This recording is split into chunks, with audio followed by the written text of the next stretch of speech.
I woke up in the early hours to use the washroom and accidentally overheard my husband whispering messages to his mistress. "Don't worry, darling. Tomorrow, this 7,500 square foot house will be all yours." At lunchtime, my mother-in-law received a call from the hospital. Her son had been in a car accident. My mother-in-law and father-in-law were frozen on the spot. If I had not heard it with my own ears, I probably would have believed to my dying day that my husband was a decent man. But that night, in the deathly silence of our home, a house of over 7,500 square feet, I heard his voice. "Don't worry, my love. I'll make sure she dies. The house and all the money in the bank. As soon as I take care of her, it will all be for you." Who was saying that was my husband? My name is Emily. I was 32 years old and worked as an accountant in a small firm in the city. My husband, Liam, 3 years my senior, had his own company. His business was doing reasonably well. We had been married for 5 years and lived with his parents in a large, custom-built home in the suburbs of Toronto, complete with a spacious garden, a swimming pool, and a 2-car garage.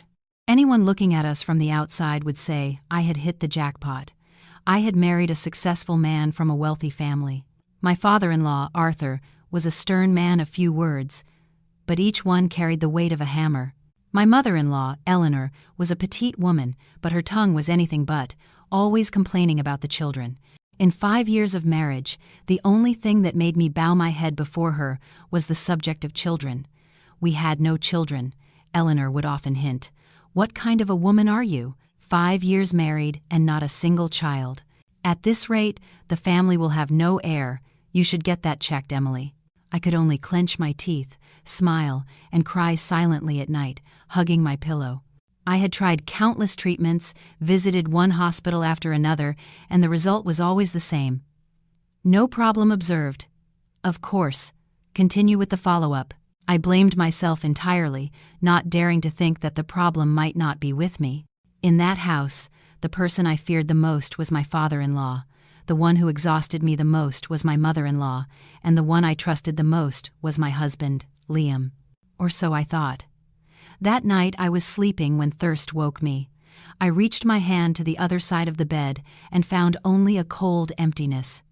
The sheets on Liam's side were smooth, with no trace of warmth. I rubbed my eyes and looked at the glowing clock on the bedside table. 3:10 a.m. The house was plunged into darkness. The only sound was the constant hum of the air conditioning. I pushed back the covers, slipped on my slippers, and went down to the kitchen for a glass of water. The second-floor hallway was long and dark, with a yellowish nightlight in one corner casting a faint glow. As I passed Liam's office, I saw a thin line of bluish light seeping from under the door. Was he still working? That was my first thought. His company had a big project lately, and he often complained of being tired. Seeing him stay up late, I could only tell him to rest, not to get sick. I was about to raise my hand to knock on the door with the words ready on my lips. "Honey, come down for some water and get some rest." But my hand never touched the doorknob when from inside, his familiar, deep voice resonated, but with a honeyed tone he had never used with me. "Don't worry, my love. Tomorrow it will all be sorted out. From tomorrow on, there will be no one standing in our way." I stopped dead in my tracks, my hand frozen in midair. My love? Who was he calling my love? My heart pounded, and a chill ran down my spine to the nape of my neck. I swallowed hard, held my breath, and slowly pressed my ear to the cold wood of the door.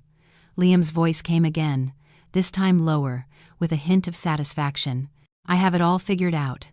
On that mountain pass on the way to the Blue Mountains.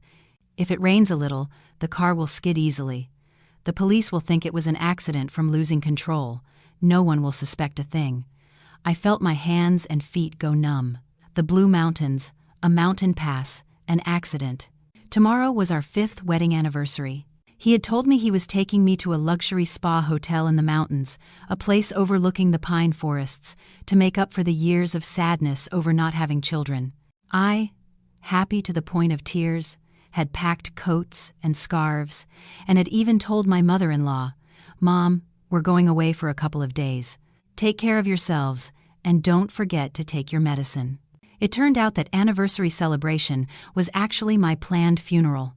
Inside, a woman's voice came through the phone's speaker, low but clear, with a touch of coquettishness. "But what if she doesn't die?" "I'm so scared, Liam." "I don't want to go to jail," Liam chuckled. It was the same laugh he had, until now, only used in business meetings, but now it sounded incredibly sweet. "You silly thing. I've checked everything. In that ravine, if the car goes over, it will be totaled, impossible to survive. Once she's dead, the 7,500 square foot house and the millions of dollars in the account that are in my name, I'll transfer it all to you. You just have to wait quietly to be my wife. You promised me, right? Don't you dare trick me." The woman on the other end of the phone giggled foolishly. Every word, the house, the millions, all for you, was like an ice knife piercing my heart. It turned out that to my husband, I was just she. The house I cleaned with such care, scrubbing every tile and tending to every plant, was just a number on a piece of paper. 5 years as a daughter-in-law, enduring scorn, only to end up as the target of a perfect plan to be pushed off a cliff. I covered my mouth tightly, afraid I would let out a scream. I felt my back pressed against the door. Inside, Liam whispered again. "Tomorrow I'll give her a mild sedative. On the mountain pass, she'll be half asleep. If anything happens, it will seem even more like an accident. You just remember, don't leave any trace on the phone. Understood? Be a good girl at home and wait for me to bring you the papers to sign." I could not listen anymore. If I did, I would break down right there. My knees suddenly gave way, and I slid down the cold wall, sitting on the hallway carpet. The carpet was soft, but it felt as if I were sitting on sharp blades. In my mind, images swirled. Our wedding day at the luxury hotel, him holding my hand, looking into my eyes and saying, "I will never leave you." The times my stomach ached from the treatments, and he would make me a glass of warm water, saying, "Just one last push, darling. We'll have a child soon." The nights I waited for him until the early hours and he would hug me, apologizing. "I had a business dinner. Don't be mad. Was all of that real? Or just a long play?" In this house, the person I had always hated and feared the most was my mother-in-law, Eleanor. Because of her hints, because of her inquisitive gaze at my belly, I often thought secretly, if I ever have to leave this house, it will be because of you. But it turned out that the person who wanted to erase me from this world was the one I slept with every night and had breakfast with every morning. I do not know how long I sat in the hallway. The hum of the air conditioning and the ticking of the wall clock seemed to amplify in the night, stabbing at my ears. In the office, the light stayed on for a while longer and then went out with a click. I heard the scrape of a chair and familiar footsteps approaching the door. Like a drowning person who suddenly reacts, I scrambled back to the bedroom. My movements were clumsy. I nearly fell several times, but I managed to get to the bed, crawl under the covers, and turn my back to the door. The bedroom door opened with a soft click. I heard Liam's footsteps, slow and calm as always. The mattress dipped beside me. The smell of tobacco mixed with his usual cologne drew near my back. His arm reached out, preparing to hold me as usual. My entire body tensed. Every muscle trembled slightly. "Emily, are you still awake?" His voice was soft, a little hoarse. I forced myself to swallow the lump in my throat, trying to mimic a sleepy voice. I was thirsty. I got up to use the washroom. "I'm going back to sleep now. You should sleep too." Liam was silent for a moment, then he withdrew his arm. "Yes. We're leaving early tomorrow. Sleep." He turned over, his back to me. A few minutes later, his breathing became regular and deep, as if he were truly asleep. I, on the other hand, had my eyes wide open in the darkness, staring at the faint light filtering through the crack in the curtains. I felt a glacial cold throughout my body, but my mind had never been so awake. The mountain pass, the accident, the sedatives, the house, the millions. Wait for me to bring you the papers. Every word from Liam, every laugh from that woman was seared into my head with a hot iron. I could no longer cry. The initial tears had soaked the pillow, and as they dried, only a chilling coldness remained, spreading across my chest. A deep hatred and a painful lucidity. I always used to think that if I could not take it anymore, I would get a divorce, leave with nothing, but I would leave. I never imagined someone would not even want to give me the right to live. Outside, the sky began to lighten, shifting from a dark purple to a pale gray, dotted with the gold of the first sun. A bird's song from the garden sounded faintly. I remained motionless, pretending to sleep so I would not have to look at the face of the man who had planned my death. Only when a clear thought formed in my head did my body begin to slowly relax. I will go on that trip tomorrow, but not to die. I must live. I must protect myself, and I will make them pay for every single thing they have planned against my life. That thought was like a small flame igniting in the long night, warming my frozen heart. I did not know what would happen tomorrow on that mountain road, but I knew that from the moment I heard that conversation, I was no longer the submissive, resigned woman. I will live, and I will reclaim everything that belongs to me in my own way. The next morning, I did not remember if I had managed to sleep at all. I only know that when the alarm clock went off, my head felt heavy, as if filled with cotton, but strangely clear. Beside me, Liam was still lying down, his eyes closed and his breathing even. If I had not heard last night's conversation, I probably would have turned to wake him gently, like so many other mornings. But today, I simply got up in silence, trying not to move the mattress an inch. I went into the bathroom and closed the door, gripping the sink. In the mirror, my face showed sunken eyes with red rims and dry lips. I stared at myself for a long time and whispered as if speaking to a stranger. My phone was still on the bedside table. Last night, in the panic of the hallway, I do not know how I had the presence of mind to open the recording app and slip the phone into my pajama pocket. When I returned to bed, before pretending to sleep, I had stopped it. Now, sitting on the toilet lid, with trembling hands, I opened the audio file. Liam's voice played, word for word, as clear as if it were being whispered in my ear. "As soon as she's dead, the house and all the money in the bank will be yours." I listened to it once, and then again. My ears were ringing, but strangely, my heart calmed down. It was proof. I had not dreamt it. I had not imagined it. I saved the file in a hidden folder with a random name and sent a copy to Chloe, my best friend, through a messaging app with a single line. "Save this for me. It's urgent. Don't ask anything. I'll call you this afternoon," Chloe replied immediately. "Of course. I'll save it. Are you okay?" I looked at those 3 words. "Are you okay?" for a long time, and finally replied, "Yes, for now." I splashed my face with cold water to reduce the swelling in my eyes and stop my voice from trembling. When I came out, Liam had just sat up in bed, his hair tousled, pretending to rub his eyes sleepily. "You're up already," he smiled with the same gentle voice as always. "We're leaving early today to beat the traffic." I turned so he could not see my expression, simply replying, "Yes, I'm going to get things ready." "No need, I've already packed everything. You just need your toiletries." If it had been yesterday, that sentence would have moved me. A husband who packs for every trip. Now, every "I've prepared everything" only sent shivers down my spine. I did not know what exactly he had prepared to end my life.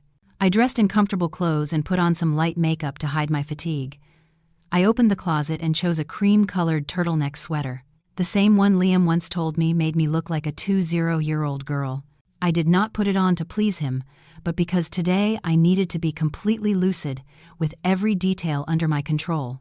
When I went down to the kitchen, Eleanor was already up, giving orders to the housekeeper to serve breakfast. The smell of toast, fried eggs, and coffee filled the air. Arthur was sitting at the head of the table, his eyes fixed on the newspaper, as usual. Seeing me enter, Eleanor gave me an indifferent look. "You're down. Eat something before you go. You don't want to get stuck in traffic on the way to the mountains. It's a pain." I nodded and sat down. Liam, who was a few steps behind me, pulled out my chair and placed the plate with the most perfect fried egg in front of me. "Eat well. It's a long drive today." I looked at the egg, thinking of the sedative he mentioned last night. My heart skipped a beat, but my face smiled, and my voice sounded light. "You too, honey." At that moment, Arthur folded his newspaper, took off his glasses, and looked at us. "What time are you leaving?" Liam answered quickly. "Dad, I was thinking of leaving around 9. Arthur nodded and said slowly, in a tone halfway between advice and a warning. "The roads in the mountains are treacherous, especially if it rains. Drive carefully. Don't get overconfident. One skid and you're down the ravine." The fork trembled in my hand. He mentioned the mountain pass, the skid, the ravine. Was it a coincidence? Or did he know? I glanced at Liam's reaction. He just smiled with a confident attitude. "Don't worry, Dad. I've been driving for over 10 years. I checked the weather. It's supposed to be sunny today and the road will be dry. Don't worry. I'll protect Emily." The word protect echoed in my ears like a cruel joke. I looked down, cut a small piece of egg, and pushed it to the side of the plate. Then I took a piece of dry bread and dipped it in the yolk. Today, I had to control everything. I did not know where he would put the drug, but I promised myself not to touch anything that tasted strange. After a few bites, I put down my fork and rubbed my stomach. "Mom, my stomach has been feeling heavy lately. I'll eat light so I don't get carsick." Eleanor glanced at me, about to make a sharp comment, but seeing her husband's look, she swallowed it and just grunted. "Eat what you want, but be careful and come back safe and sound." I stood up and said to Liam, "Finish eating. I'm going to get a couple of things and I'll be right down." Back in the room, I locked the door. I took a small purse from a drawer and put my phone, passport, some cash, and the audio file, which I had already copied to a small USB drive in the bathroom, inside.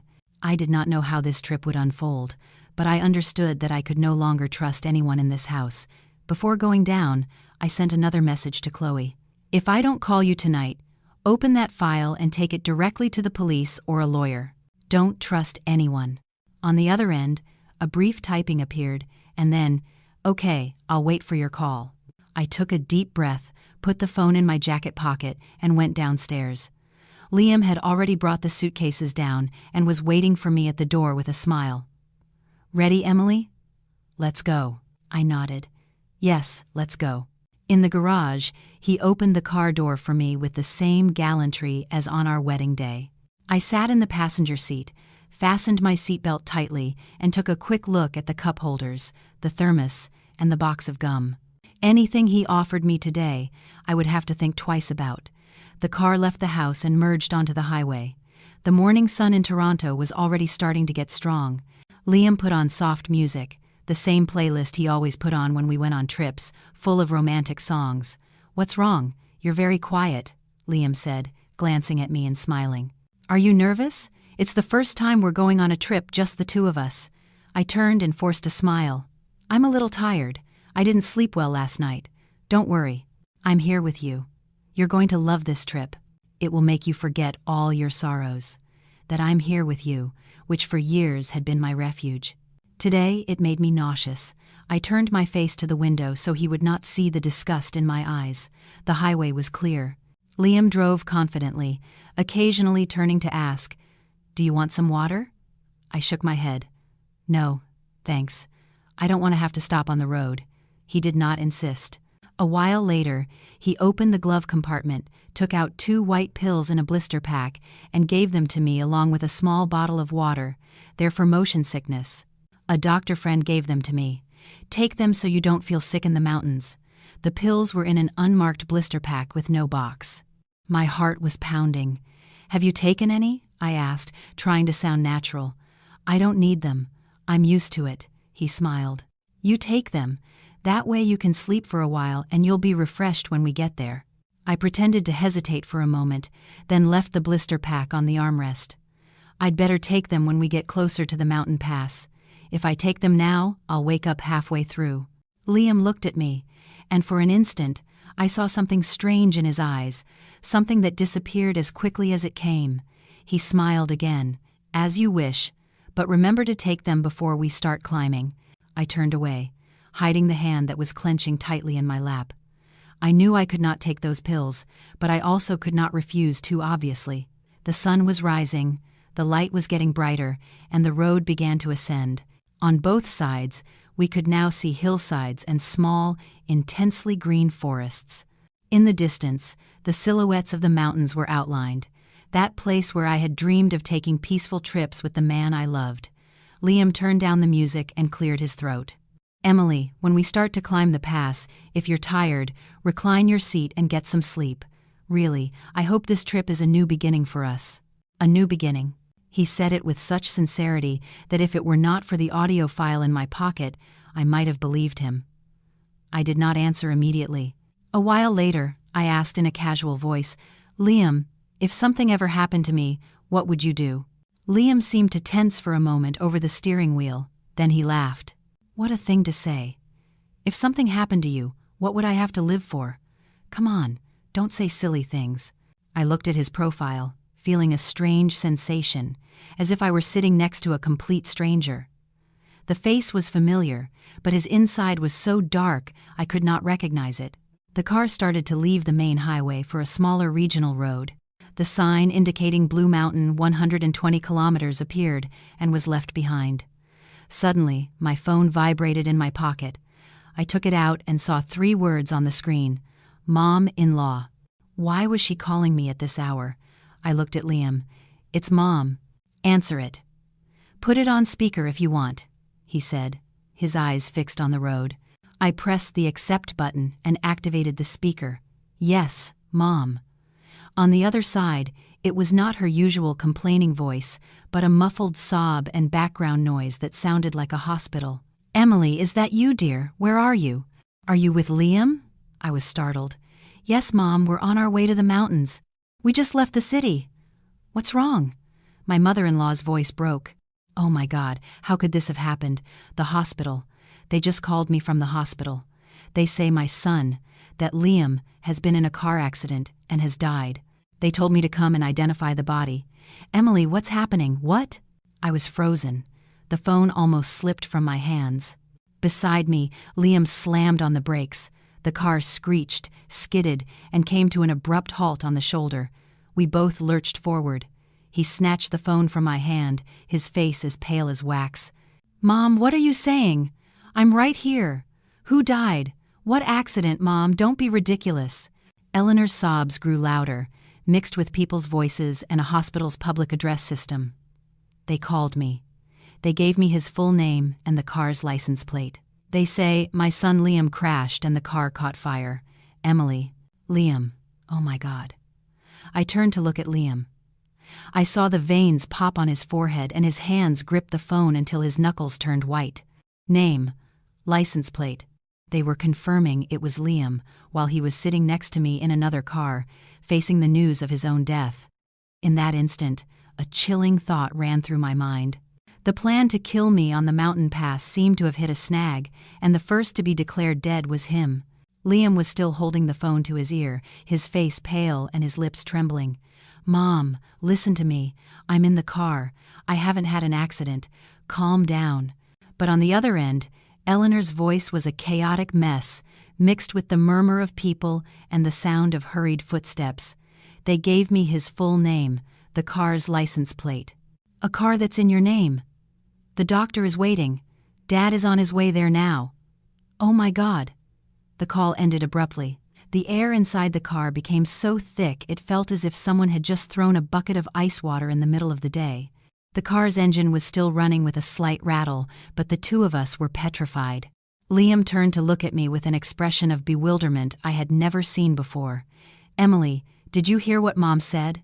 Who died? I looked at him, feeling a mixture of coldness and a cruel lucidity. I answered slowly. I heard perfectly. She said that you died. Liam let out a dry laugh, a sound that got stuck in his throat. What nonsense. I'm sitting right here. How can I be dead? He started the car and floored the accelerator. The car pulled off the shoulder, but barely went a few meters before slowing down and stopping again. His hands began to shake, gripping the steering wheel so tightly that his knuckles turned white. Impossible. It can't be a coincidence like that. I looked at his profile with a frozen heart. The man who last night was calmly planning how to kill me in a ravine was now terrified by the news of his own death. An idea sparked in my mind, clear as water.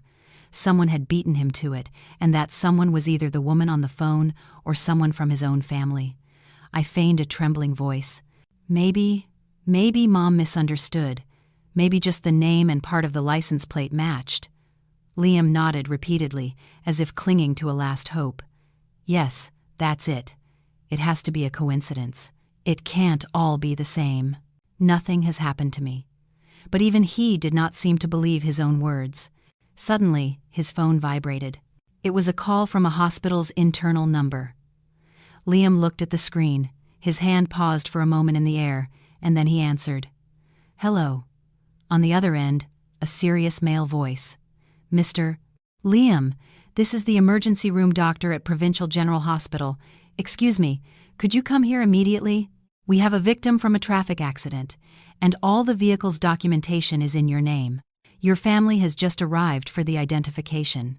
Liam stiffened, his voice breaking. "That's me. I'm talking to you right now. I haven't had an accident. What are you talking about?" The doctor on the other end paused, then said slowly, "We are calling based on the vehicle's registration information. The victim is severely burned. Identification is very difficult.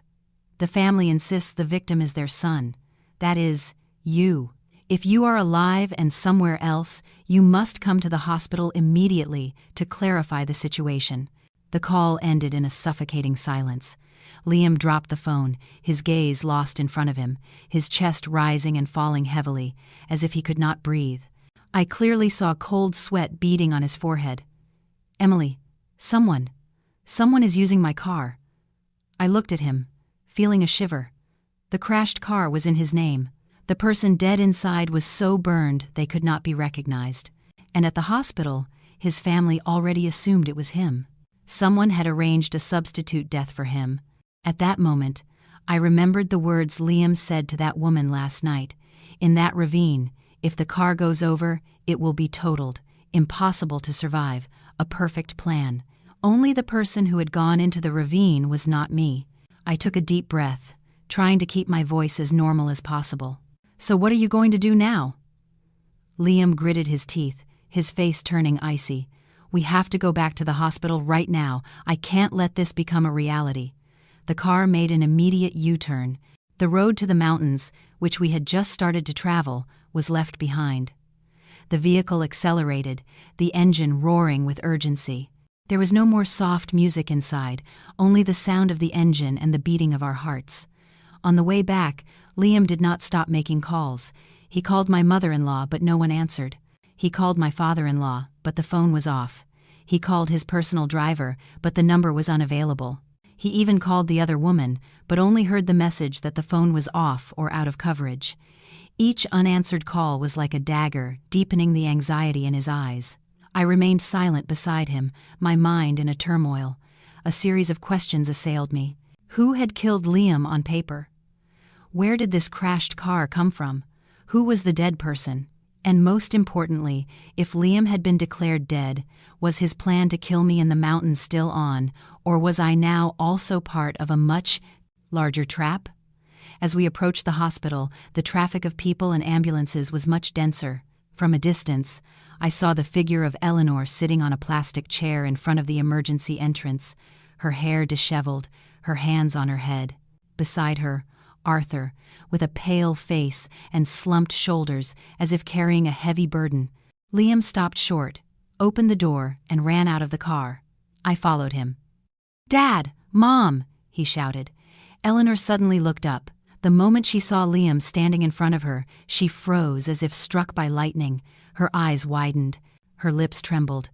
Liam, my God!" She staggered to her feet and ran to embrace her son, crying and hitting his back. "Are you really alive? Then who? Who is in there?" Arthur also approached, his usually stern eyes now red. He put a hand on Liam's shoulder, his voice hoarse. "If you are here, it means the one in there is not you." Liam nodded, his face tense. "Nothing happened to me, Dad, but it's clear someone used my car to cause an accident." I stayed a little further back, watching the parents embrace their son in tears. I felt no warmth, only a coldness that intensified. I understood that at that moment, for them, Liam's life was everything. I was still a stranger, an outsider daughter-in-law. The attending doctor from before came out, looked at Liam, and then at his report with an astonished expression. "Are you Liam?" Liam nodded. The doctor let out a long sigh. Then the person in the ER is not you, but all the car's documentation, the driver's license, everything is in your name. It's possible they are fake documents or that someone deliberately set the scene. Eleanor collapsed again, her voice broken. Then, does someone want to harm my son? The doctor did not answer directly, only saying that the matter required police intervention. Hearing the word police, I saw Liam flinch slightly. A shadow of unease crossed his gaze, but he quickly regained his composure. However, I had seen it. I understood that if there was a thorough investigation, not only would the fake accident come to light, but sooner or later someone would discover his plan in the mountains. The police did not take long to arrive. They cordoned off the area of the burned car, took pictures, and collected statements. They invited Liam into a private room for questioning. Before he went, he turned and looked at me. His gaze was no longer the kind one from the morning, nor the bewildered one from when he received the news. In his eyes, I saw a cold calculation beginning to re-emerge. Suddenly, I understood. For him, this game of life and death had just begun. While Liam was giving his statement to the police, I stayed with his parents in the hallway. Eleanor still had not fully recovered and was gripping my hand tightly, her voice choked. "Dear, you saw everything. We almost lost my son." I looked at her trembling hand, feeling a deep irony. Last night, the same son she now held had planned every step to lead me to my death. But I said nothing, only replied softly, "Yes, Mom, everything will be cleared up." At the end of the hallway, the emergency room door opened and a gurney covered with a white sheet was wheeled out. Under that sheet was the person who had died in Liam's place. I followed the gurney with my eyes, feeling a paralyzing cold. Who was that person? Why did they have to die like that? And was their death directly related to the woman on the phone? At that moment, I had a certainty. Since Liam was declared dead, the fate of all of us had taken a different turn, and that trip to the mountains, left halfway, had not only not ended, but would trigger a series of much more terrible events. I looked at the door of the room where Liam was with the police and thought to myself, "You wanted me to die in a ravine, but now you are the one at a crossroads of life and death." Liam was in the room with the police for almost an hour before he came out. When the door opened, I looked up and met his gaze. The initial confusion had vanished, replaced by a forced calm, that of someone trying to regain control. My father-in-law jumped to his feet. "What happened, son? What did the police say?" Liam shook his head, his voice hoarse. "They just took the initial statement. Dad, the car is in my name. The documents too, so they need to verify everything very carefully. They haven't reached any conclusions yet." My mother-in-law gripped his hand tightly. "So, who is the dead person, son?" Liam lowered his head in silence for a few seconds before answering. "We don't know, Mom. The body is almost unrecognizable from the fire. We have to wait for the DNA test." Hearing that, I saw Eleanor collapse into her chair, her face as pale as if all the blood had been drained from it. I went over to support her. The moment my hand touched hers, I felt a strange compassion. Compassion for a mother on the verge of losing her son, without knowing that same son had planned to take her daughter-in-law's life.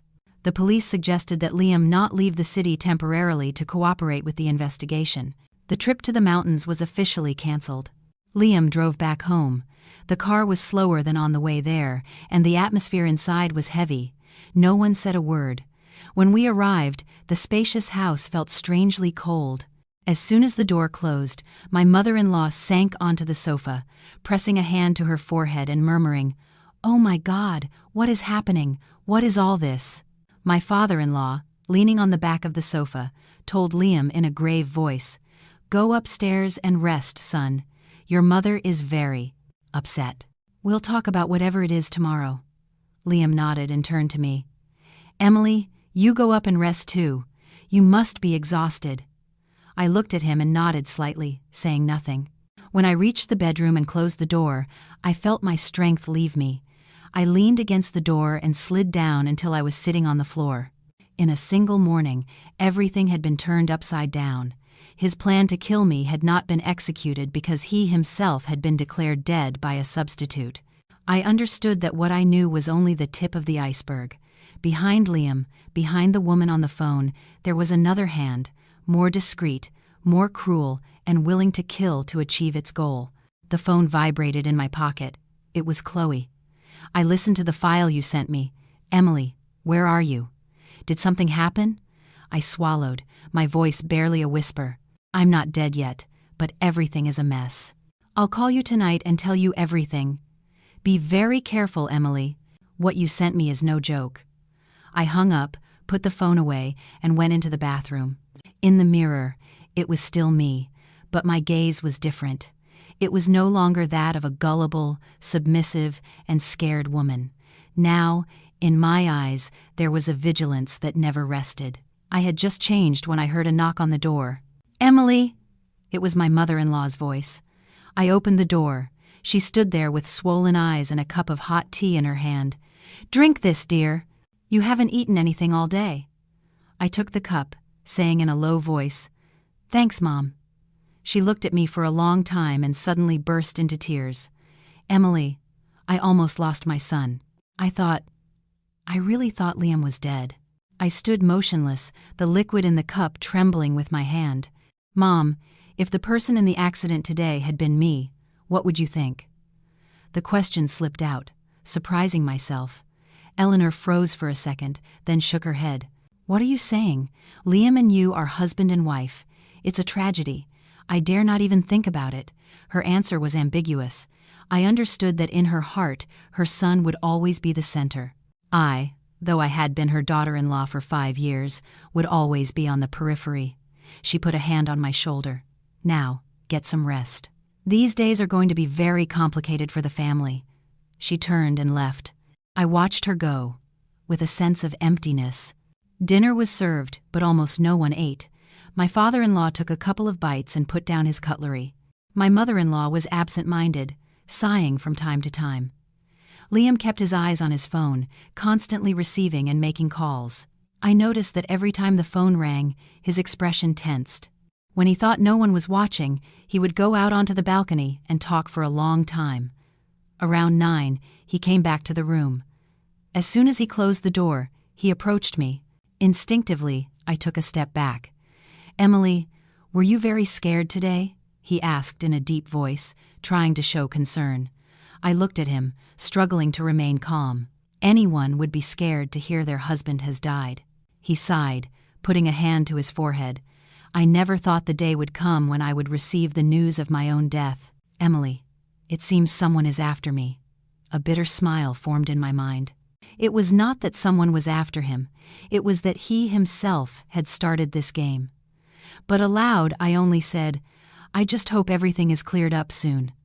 I'm very tired. Liam looked at me. His eyes darkened for an instant, and then he nodded. Rest. That night I did not sleep. The wind whispered in the garden, and the chirping of insects increased my anxiety. Through the window, I saw that the light on his office balcony was still on. He was awake again. Around 1 a.m. My phone vibrated softly. It was a message from an unknown number. If you want to know who died in your husband's place, tomorrow at 7 a.m., at the coffee shop, across from the hospital, come alone. Don't tell anyone. My heart sank.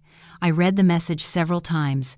In my mind, the face of the woman from the call appeared, but my gut told me that the person who sent the message was not her. I looked towards Liam. The light from the balcony cast a thin line into the room. He was still absorbed in his secret calls, unaware that another door to this story was about to open. I deleted the message, put the phone away, and closed my eyes. I no longer felt a vague fear, but a cold expectation. I knew that starting tomorrow, I would not only be the prey, I would also begin to hunt.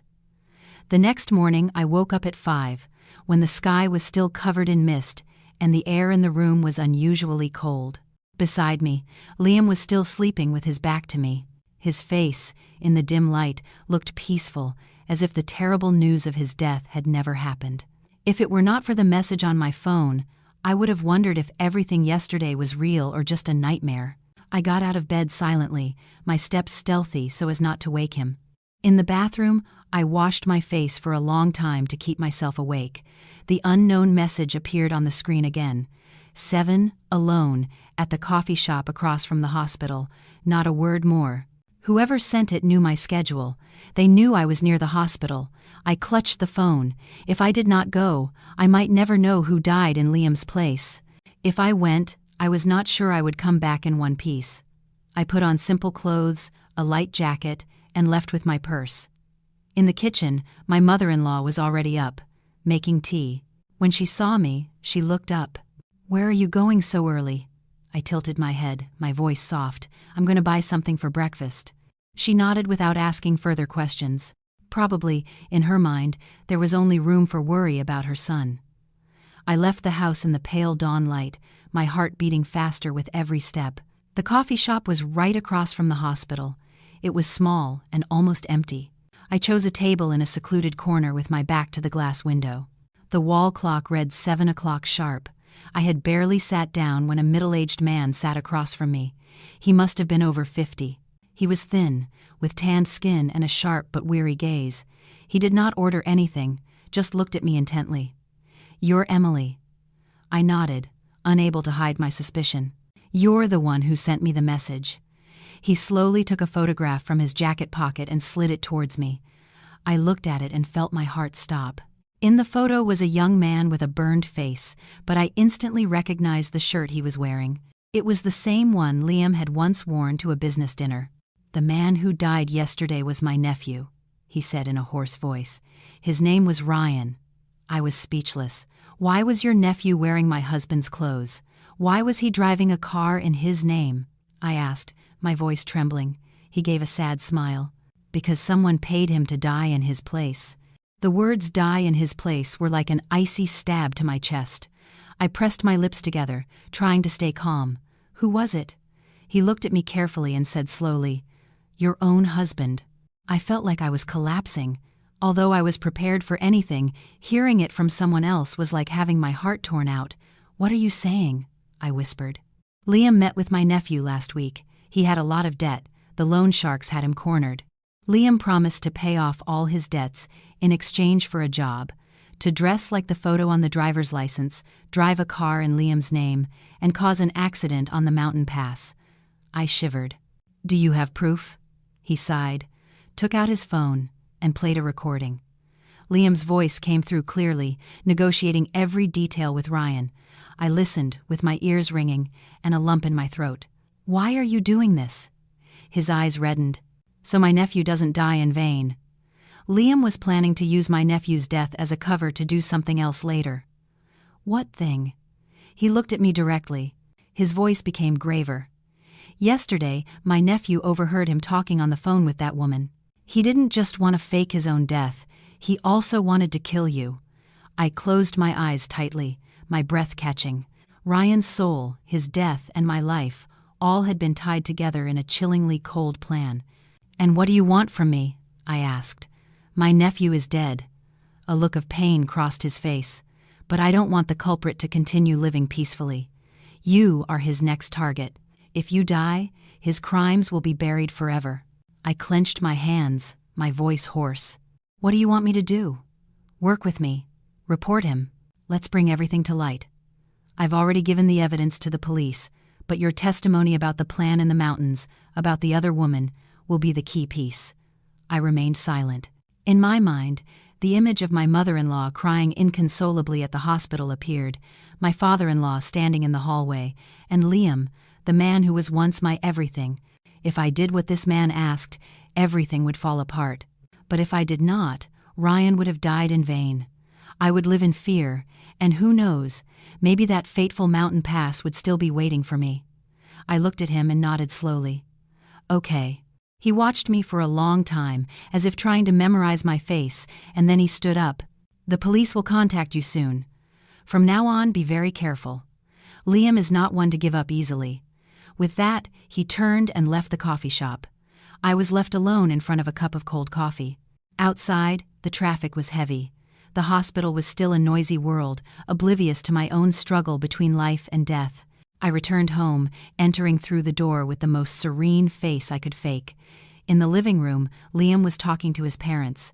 When he saw me, he looked up and gave me his usual tender smile. "You're back from shopping." I looked at him, feeling a storm inside, but nodded silently. Breakfast passed heavily. My father-in-law barely touched his food.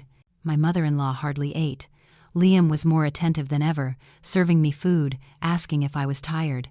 Every one of his gestures only made me nauseous. Around noon, my phone vibrated.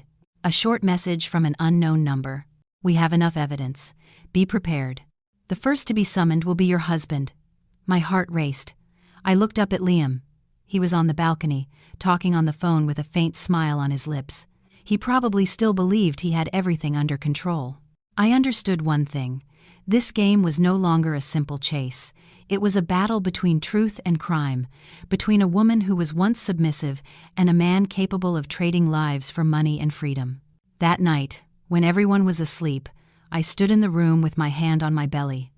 For the first time in years, I did not feel despair about not being able to have children, but a clear determination.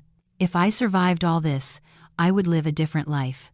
I did not know what tomorrow would bring. I only knew that since I left that coffee shop, Liam's fate and mine were officially on opposite sides. That night, I barely slept. The sound of the balcony door creaking in the wind was enough to make my heart seize. I lay on my side with my back to Liam, listening to his slow, regular breathing, as if the horrific events of the past few days had nothing to do with him. I realized that the man who had shared 5 years of marriage with me was now a complete stranger sleeping in my same bed. Just before dawn, my phone vibrated very gently. A short message. "At 9, the police will summon Liam again." I stared at the screen for a long time, then turned it off silently. I no longer felt just fear, but the sensation of being on the final threshold of a chapter of my life. On one side, 5 years of submissive marriage. On the other, the cold truth about to come to light. Liam woke up later than usual. When he opened his eyes, I was already sitting on the edge of the bed, pretending to read the news on my phone. "You're up so early?" he asked in a sleepy voice. "Yes, it's a habit." He sat up, stretched, and looked at me for a few seconds before smiling. "You've lost weight these past few days." I did not answer. "I've lost weight from fear, from disgust, from having to act every minute of every day. You know that," but I only said in a low voice, "It must be from the exhaustion of these days." Downstairs, my father-in-law was already sitting at the tea table. My mother-in-law was also up, but with a haggard face and deep dark circles under her eyes. She still had not recovered from the shock.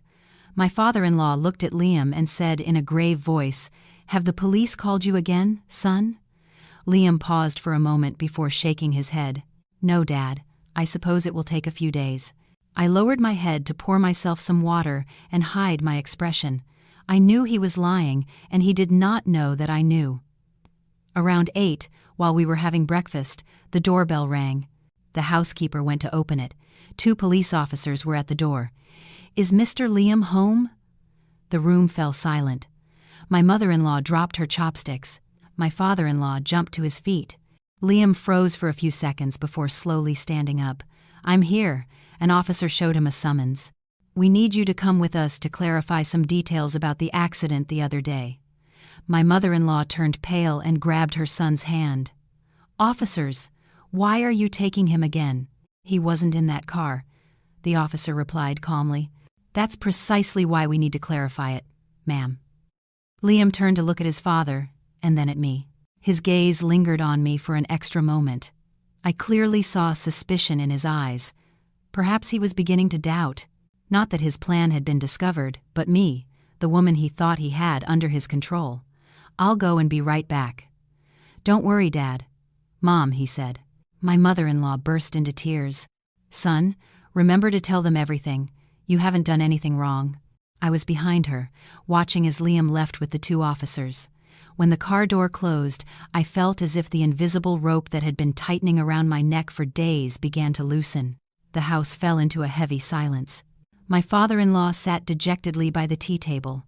My mother-in-law kept praying and murmuring. I asked for permission to go up to my room. In the familiarity of my room, I sat on the bed and, with trembling hands, opened my phone. A call from an unknown number. I answered. "Emily. The police are questioning Liam. He's denying everything." It was the voice of the man from the other day. "Be prepared. They may call you at any moment."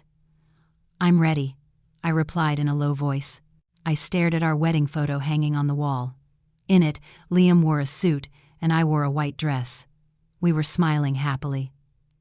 Anyone would say it was the beginning of a peaceful life. No one knew that behind that smile, I would one day have to testify against my own husband. At noon, my phone rang again. This time it was the police. "Mrs. Emily, could you come to the station immediately?" I looked towards the door. Downstairs, I could hear my mother-in-law's cough. I took a deep breath and replied, "Yes, I'm on my way." I lied to my mother-in-law, telling her I was going to buy her some vitamins. She did not ask further. Her mind was only on her son. I left the house on my own 2 feet, without looking back. At the police station, they took me to an interrogation room. Liam was sitting on the other side of the table. When he saw me enter, his face hardened. He clearly did not expect me to be called. An officer said, "We've invited Mrs. Emily here today to clarify some information. We hope you will cooperate." Liam turned to me, his voice icy. "Emily, what are you doing here?" I looked him straight in the eye. Calmly, because there are things I can no longer hide. The atmosphere became dense, like a slab on my chest.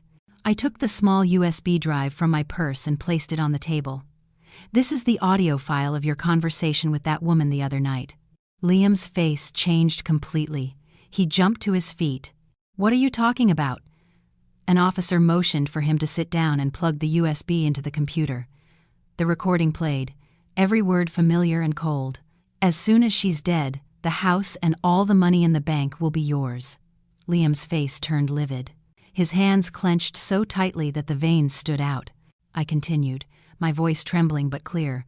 "The person who died in your place was Ryan, this gentleman's nephew. I told them everything I knew. From the message to meet at the coffee shop, the conversation with Ryan's uncle, to the recording of the agreement between Liam and him.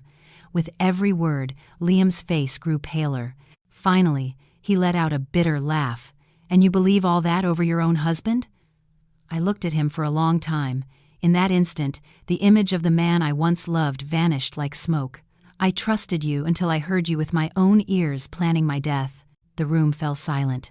An officer addressed Liam. "Mr. Liam, with this evidence, you can no longer deny it. We ask you to cooperate." Liam lowered his head and remained silent for a long time. When he looked up, there was no anger in his eyes, only the desperation of someone who is cornered. I stood up, my legs shaking. "Liam, I didn't want you to die, but I couldn't die in your place as you had planned either." He looked at me, and in his eyes I saw a hint of something like regret, but it was too late. I left the room, my heart pounding. In the hallway, the midday light streamed through the window, so bright it was dazzling. I stood there for a long time, feeling as if I had just amputated a part of my life. I did not know what fate awaited Liam behind that door. I only knew that the moment I placed that USB on the table, I had officially buried my marriage. In exchange for the right to live, I left the police station as dusk was falling. The sunlight stretched over the trees, casting long shadows on the gray asphalt. I paused for a moment, taking a deep breath, as if I had to learn how to breathe again after ending a part of my life. Behind that door, Liam was still giving his statement. The man who was my husband, my support, was now a suspect in his own plot. The phone vibrated in my pocket. A message from the unknown number. "Thank you. My nephew will finally rest in peace." I looked at the message for a long time and replied, "I'm sorry it all came so late." There was no further response. I took a taxi home. Throughout the journey, my mind was blank. Through the window, the familiar streets passed by like frames from my life. The route I took with Liam every morning to go to work, the small hill where I once sat on his motorcycle as newlyweds, the bakery where he bought me the first cake to celebrate my arrival in the family. It all seemed so close, yet it already belonged to someone else. The door of the house opened. My mother-in-law was waiting for me in the living room. As soon as I entered, she jumped to her feet, her voice agitated. "You're back, dear. Why did you take so long? And Liam, where is he?" I froze. I had thought about this moment all the way, but facing it, I felt my heart tighten. "Liam is at the police station." "Mom." Eleanor paused for a moment, then gripped my hand tightly. Again. They took him this morning. Why hasn't he come back? I lowered my head. I could not keep lying. Because the police have new evidence. Liam is in preventive custody for further investigation. The words preventive custody were like a lightning bolt. My mother-in-law took a staggering step back and had to grab the sofa to keep from falling. What are you saying? My father-in-law came in from the garden and, hearing the last words, stopped in his tracks. Preventive custody. What does that mean? The air in the room became unbreathable. I knew that whatever I said would be like a knife to this family. But the truth would eventually come out. Slowly, I told them everything. From hearing the call that night, the recording, Ryan's death in Liam's place, and the investigation for attempted murder. With each sentence, my father-in-law's face darkened, and my mother-in-law's grew paler. When I finished, a deathly silence filled the room. My father-in-law sank onto the sofa, his trembling hands clasped together. After a long time, he managed to say in a hoarse voice, "So, he wanted to kill you?" I nodded, tears falling without me realizing. Yes, if it weren't for Ryan's death, the person on that gurney today could have been me. My mother-in-law broke down, crying inconsolably. She no longer beat her chest or called out to the heavens as she had at the hospital. She collapsed onto the table, crying like someone who had lost everything. My God, he's insane. How could he do that to his own wife? My father-in-law looked up and met my eyes with an expression of pain and sorrow. Emily, I apologize. I failed to raise him right. I shook my head, a lump in my throat. It's not your fault, Dad. I never imagined he would become this either. Suddenly, my mother-in-law looked up, her eyes bloodshot. Do you still love him, Emily? The question squeezed my heart. I loved the Liam of the early years, the decent man who held my hand, but the man who tried to kill me, I could no longer call that love. I lowered my head. Honestly, I loved him very much. But now, I just want to live. My mother-in-law collapsed again, unable to say more. That night, the house was plunged into absolute silence. I no longer heard Liam's footsteps in the hallway, nor his voice calling my name. Only my father-in-law's sighs from his office and my mother-in-law's intermittent sobs from behind her door. Lying in bed, I stared at the ceiling, feeling an immense emptiness. On one side, a family shattered by a detained son. On the other, me, the wife who had just pushed her husband to prison to save her life. I did not know who was suffering more, only that nothing would ever be the same again. Around midnight, my phone vibrated, a message from an unknown number. Liam has been formally charged with attempted murder and identity fraud in a fatal accident. Legal proceedings will begin in the coming days. I read the message with trembling hands. Although I was prepared, the word charged hurt like a tear. The next morning, I was called again to expand on my statement. When I returned, it was already dark. As I entered, I saw my mother-in-law sitting in the living room. She stood up and approached me slowly. I thought she would blame me, hate me, but she did not. She just looked at me, her voice hoarse. "Pack your things." I froze. "What are you saying, Mom?" She turned to hide her emotion. "This house is no longer a peaceful place. You are the wife of a man who is going to be tried. You will suffer a lot here. Go back to your parents' house for a while." I looked at her, feeling a lump in my chest. I understood she was not kicking me out. She was protecting me in the only way she could. "And Liam?" I asked in a low voice. She closed her eyes, tears escaping. "He will have to pay for what he has done. I can't save him anymore." I went up to my room and packed some things. Every object I picked up was a memory. The shirt he gave me for my birthday, the scarf I put on him when he had a fever, everything was now fragments of a broken memory. When I came downstairs, my father-in-law was waiting for me at the door.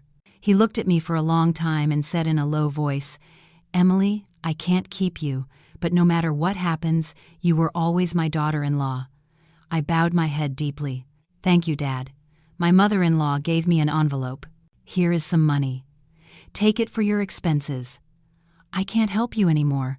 I shook my head. "I can't accept it." She pressed it into my hand forcefully, her voice breaking. "Take it. At least my conscience will weigh a little less." I did not refuse anymore. I hugged her. For the first time in 5 years, we hugged like two women who had fallen into the same abyss together. Walking out that door, I knew I was leaving not just a house, but a whole life, a shattered marriage with no possibility of repair. Outside, the sky was darkening and the streetlights were turning on. I dragged my suitcase along the familiar path out of the subdivision, feeling strangely light, as if I had just shed a burden I had carried for 5 years. I did not know what tomorrow would be like, but I knew that from that moment on, I was no longer Liam's wife. I was just Emily, a woman who had just lost her husband, her home, and her past in exchange for the right to live. I arrived at my parents' house late at night. The small side street was the same, with the yellow light from the street lamps on the peeling walls. The smell of late dinner and wood smoke mixed into a familiar aroma that moved me. In front of the door, my mother was sitting on a low chair, fanning herself with an old wicker fan. Seeing me with the suitcase, she jumped up, her eyes wide. "Emily, what are you doing here at this hour?" Before I could answer, tears welled up. I entered the yard, dropped the suitcase, and ran to hug her. "I'm back, Mom." My mother froze for a second, and then hugged me tightly. I felt her thin, trembling hand on my back. "Why are you crying like this? And Liam, why are you alone?" The noise woke my father.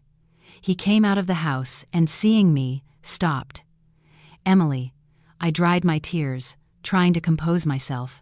"Yes, I've come to stay with you for a while." A simple sentence, but my parents understood that something serious had happened in my marriage. My mother did not press. She took me inside and gave me a glass of warm water. My father sat across from me, looked at me for a long time, and then asked calmly, "What happened? Tell us." I told them everything, from the night I heard the call, the plan to kill me, Ryan's death, Liam's arrest, the charges. With every word, my father's face darkened. My mother, beside me, gripped the glass so tightly the water trembled. When I finished, a suffocating silence filled the house. Much later, my father let out a long sigh. "My God, he dared to do so much?" My mother burst into tears, a muffled sob. "My child, they almost killed you. Why do you have to suffer so much?" Sitting between my parents with my head bowed, I felt I had walked a very long and dark path to finally find my way back home. That night I slept in my old room with the same pale yellow walls and the wooden bed that creaked with every move. Everything was so simple it moved me. I stared at the ceiling for a long time, Liam's face at the police station etched in my mind. I no longer hated him as I did at first, only felt a deep exhaustion, like someone who has just survived a great storm. The following days, I was called several times to expand my statement. My parents took me and picked me up. My mother held my hand while we waited in the police station hallway, as if she feared that if she let go, life would drag me away again. One afternoon, as I was leaving, I ran into my father-in-law at the door. He had lost a lot of weight. His back seemed more stooped. When he saw me, he paused for a second before approaching. "Emily." I bowed my head. "Hello, Dad." He looked at me. His lips moved several times before he could speak. "I just wanted to ask you, do you still hate him?" I remained silent. Hate him. I had hated him to the point of not being able to breathe. But now, after everything, I only felt pain. "I don't want him to die, Dad, but I can't carry his guilt either." My father-in-law nodded, his eyes red. "I understand. I don't blame you." He turned away silently. Seeing his stooped back, I felt a deep sadness. All parents love their children, but some children stray from the path. Days later, the police informed me that the woman from the call had fled. Gradually, her identity was revealed. She had been an employee at Liam's company, and their secret relationship had lasted for over a year. It was she who instigated him to plan everything, from the substitute death to my murder in the mountains. Hearing this, I was silent. It turned out that for over a year, while I was undergoing treatments to have children and enduring my mother-in-law's criticisms, my husband was living another life behind my back. Chloe came to see me on a rainy night. She hugged me as soon as she walked in. "You are so lucky to be alive, Emily." I nodded with a sad smile. Yes, I'm just realizing that. She stayed with me for a long time, talking about trivial things to distract me. Before she left, she took my hand. "What are you going to do? Divorce him, right?" I looked at the dark sky. The rain was falling steadily. It's no longer an option, it's a necessity. I knew that since Liam was charged, our marriage was over, both on paper and in my heart. One morning, I went for a routine medical checkup requested by the police. The doctor called me into her office. After looking at the results, she looked at me in surprise. "Mrs. Emily, did you know you're pregnant?" I froze. My ears were ringing, my mind blank. "What did you say, doctor? You're about 5 weeks along. It's very early." I collapsed into the chair. A child. It was coming just as my marriage was breaking apart, just as its father was facing prison. That night, I told my parents. My mother hugged me, crying. My father was silent for a long time before saying calmly, "Do you want to have it?" I placed my hand on my belly, feeling that incipient, fragile life. A part of me, and also of Liam. "Yes, he's not to blame," my father nodded. "Then we will help you raise him." I burst into tears. For the first time, I was not crying out of fear or anger, but out of gratitude for having a refuge. I had not told my in-laws. I did not know if the news would bring them joy or more pain, but I knew this baby was both a gift and the greatest challenge life was throwing at me. Outside, the wind blew and the rain fell, but inside me, for the first time in a long time, a small life began to sprout, fragile and strong at the same time. On the day of the trial, I attended as a victim. It was drizzling, just like the day Chloe came to see me. My mother held my hand from the moment we left the house, her warm, trembling hand giving me strength. "Don't be afraid. We're here." I nodded. In my belly, the baby seemed to move, a gentle reminder that I was no longer alone. The courtroom was not large, but to me, it felt immense. On the opposite bench, I saw my in-laws. She had aged noticeably, her hair almost white, and her back stooped. When she saw me, her eyes reddened. I greeted her with a nod. She nodded back slightly. Then they brought Liam in. I held my breath when I saw him. The man who was once tall and elegant in expensive suits now wore a prisoner's uniform, gaunt and with a sunken face. When his gaze met mine, he stopped. In his eyes, I saw surprise, regret, and finally, a deep desperation. I did not look away. I looked at him, calmer than I expected. The trial began. The evidence was presented. The recording, my testimony, Ryan's uncle's testimony, the forensic reports, Liam's final confession. When it was his turn for a final word, he stood up, trembling. He looked first at his parents, then at me. "Emily, I'm sorry." Just 3 words, but they sounded like a whole life breaking apart. I let greed blind me. "I not only betrayed you, I wanted to kill you. I don't deserve to be your husband. I don't deserve to be a son." My mother-in-law broke down crying. My father-in-law closed his eyes, tears streaming down his wrinkled face. Liam turned to me, his voice broken. "Emily, I'm not asking you to forgive me. I only ask, if, someday, about the baby." He choked up. I knew he had guessed. "Please, let me know. Even if it's just once in my life." I neither nodded nor shook my head. I just looked at him for a long time. In that moment, there was no hate or love, only an immense void where he once stood. The verdict was delivered. Liam was sentenced to many years in prison for conspiracy to commit murder, reckless homicide, and identity fraud. When the judge's gavel fell, I saw my mother-in-law collapse onto my father-in-law's shoulder. He held her, the last embrace of 2 people who had just lost the pillar of their lives. I turned away. I did not have the courage to watch anymore. The day we signed the divorce papers, the sun was shining brightly. We did not say a word to each other. A couple of signatures, and I was officially no longer his wife. As I was leaving, a guard was leading him away. He suddenly turned to look at me one last time. In his eyes, there was no calculation or threat, only an infinite sadness. I turned away before the tears could fall. Days later, my father-in-law came to my parents' house. His back was even more stooped. When he saw me, he was silent for a while before saying, "Emily, I want to ask you a favor." I invited him in and served him tea. Liam told me about the baby. "I dare not ask you to come back or anything like that. I only ask that if someday, when the child grows up, you allow his grandmother and me to see him as our grandson." His eyes reddened. "He's all we have left." I lowered my head for a long time, thinking of my mother-in-law giving me that envelope, her trembling hug, her gaze as I left. "Yes, when he is born, I will let you know." My father-in-law stood up and bowed deeply to me. "Thank you, my dear." When he left, I stood at the door for a long time. There are bonds that, even when broken, leave a thread so fine it's not for returning, but for remembering. Time passed slowly, but with a strange peace. I opened a small grocery store across from the house, enough to support myself and the baby. My parents cared for me diligently. Chloe often visited and joked, "After the storm, you finally see the sun." I would smile, caressing my belly. The sun I felt now did not dazzle, it warmed.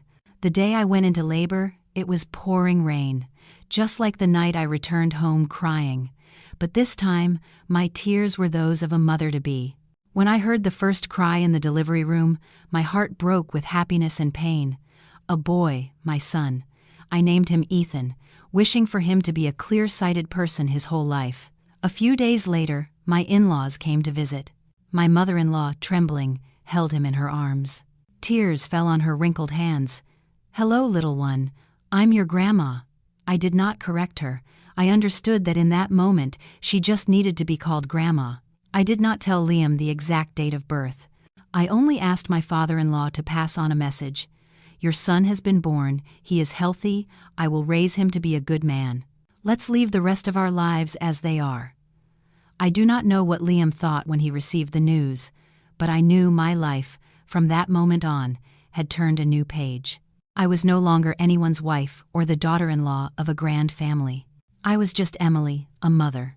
Sometimes at night, with Ethan sleeping in my arms, I would remember everything that had happened, not to suffer, but to remind myself that I was very close to death and walked out of it on my own 2 feet. Life can take a lot from a woman, her youth, her trust, her marriage, but as long as she has her life, as long as she has a small being in her arms, she can always start over. And I had. 3 years later, one morning, I opened the store. The sun fell on the threshold. Ethan was sitting at the door, hugging an old teddy bear and humming a TV commercial jingle. He had my eyes, large and bright, but his nose was identical to Liam's. Every time I saw that feature, my heart would clench a little. Then, quickly, I would tell myself not to look anymore, that the past was closed. "Mom, can I have cookies today?" Ethan ran to hug my legs. "If you behave and eat all your dinner, Mom will buy you cookies." He grinned, showing all his teeth, and ran into the yard to play with the cat. My days were now incredibly simple. Open the store in the morning, cook for my parents and Ethan at noon, sell a little more in the afternoon, and close early to sleep, holding my son.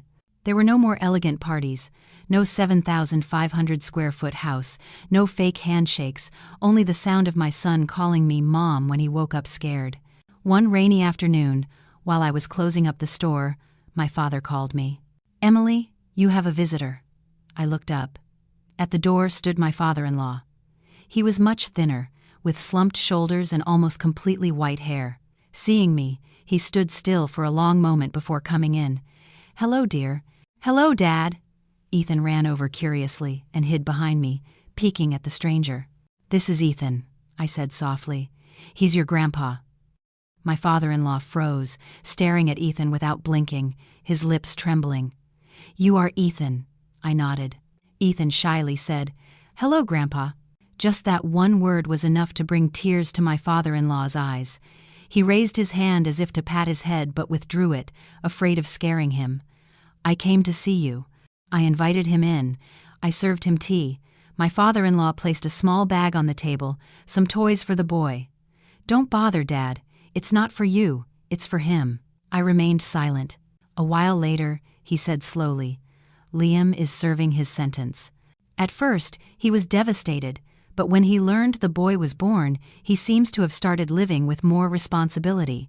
He has signed up for a workshop in prison. He says that if he ever gets out, the only thing he wants is to know that you and the boy are okay.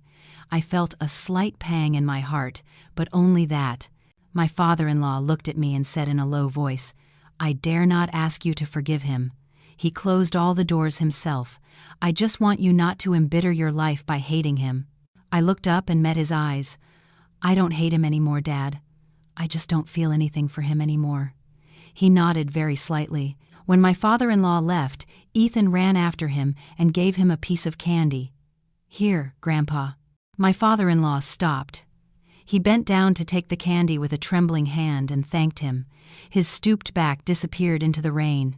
I stood at the door for a long time. That night, I asked Ethan, "Did you like Grandpa?"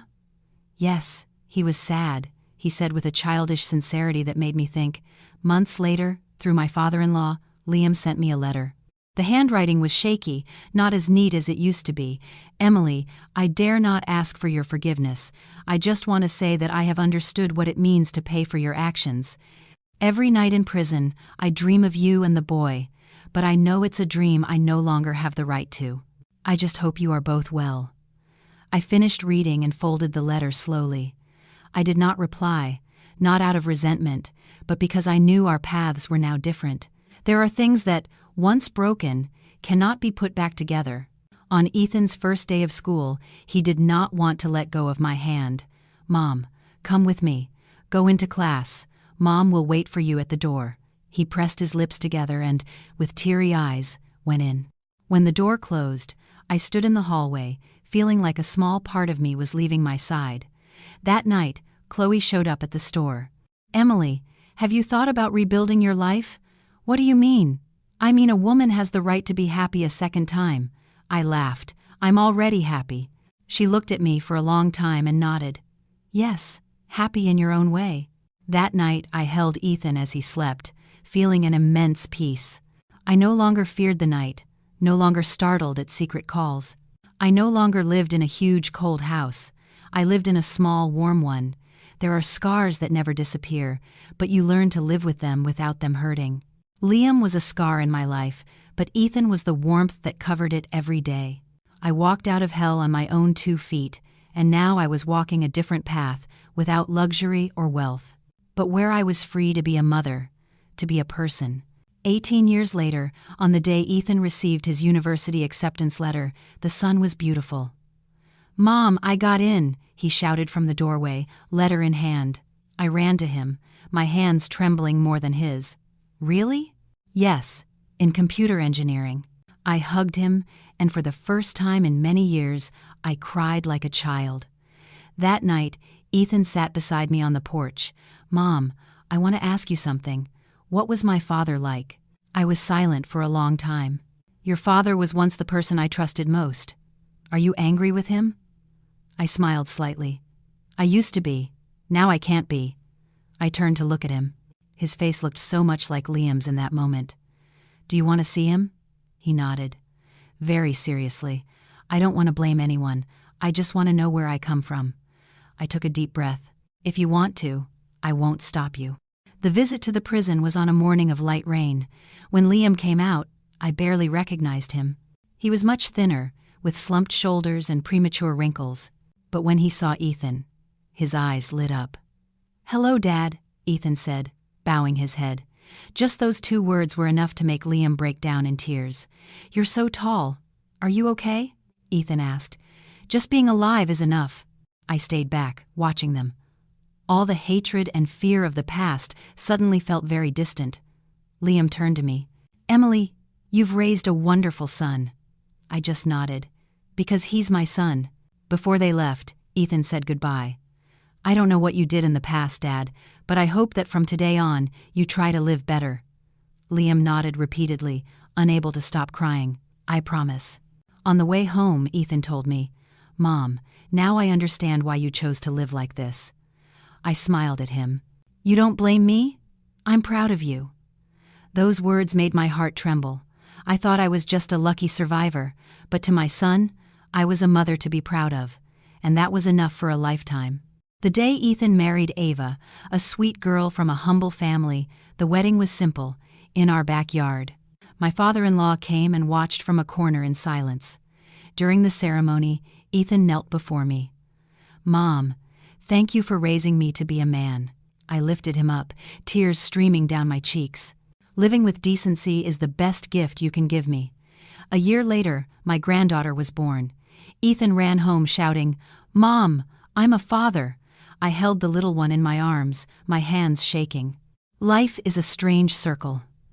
I was a woman almost murdered by her husband. I gave birth in solitude, and now I held my granddaughter amidst laughter and tears of joy. My father-in-law passed away a few years later. Before he went, I visited him in the hospital. I forgave him, and he asked for my forgiveness. Liam was released from prison. My father-in-law told me he had opened a small car repair shop on the outskirts of the city. He lived quietly. We never saw each other again. There are encounters that are best left in memory. One afternoon, sitting on the porch with my granddaughter sleeping in my lap, I felt at peace.